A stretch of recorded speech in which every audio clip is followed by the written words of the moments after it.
Bienvenue à la première partie de l'hormone de l'ocytocine. L'hormone de l'ocytocine est fabriquée par des cellules neurosécrétoires de l'hypothalamus. Elle est ensuite envoyée à la glande sécrétrice qui est l'hypophyse.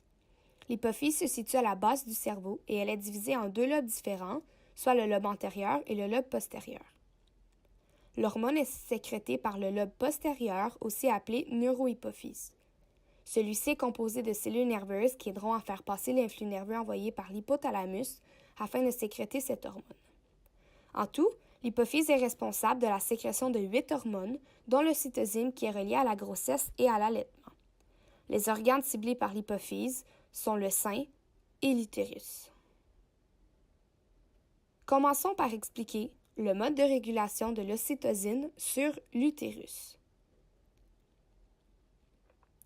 Tout d'abord, lors de l'accouchement, l'ocytocine stimule la contraction des cellules musculaires lisses de l'utérus.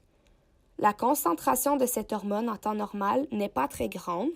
Par contre, lors d'une grossesse, le taux augmente graduellement.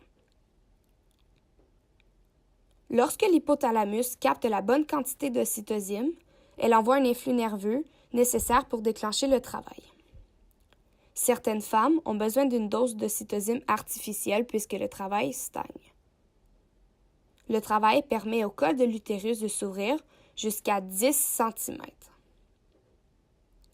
De plus, ce haut taux d'hormones dans le corps de la mère déclenche le sentiment d'euphorie qui aide au développement de la relation maman-bébé. Une fois le bébé sorti, l'hormone de l'ocytocine permet également l'injection du placenta. Elle aide l'utérus à reprendre sa forme, ce qui permet d'éviter les risques d'hémorragie postpartum. Ensuite, parlons du mode de régulation de l'ocytocine dans le sein de la mère. La succion, faite par le bébé, stimule la production de l'ocytocine qui favorise une concentration de cellules myopétiétales qui permet d'éjecter le lait. Cette concentration mobilise le lait depuis les lobules vers les canaux galactophores, d'où il est exercé par voie réflexe. En revanche, cette hormone ne produit pas le lait mais stimule la prolactine qui est responsable de la production de celui-ci. Vous pouvez dès maintenant aller voir la deuxième partie de l'hormone de l'ocytocine.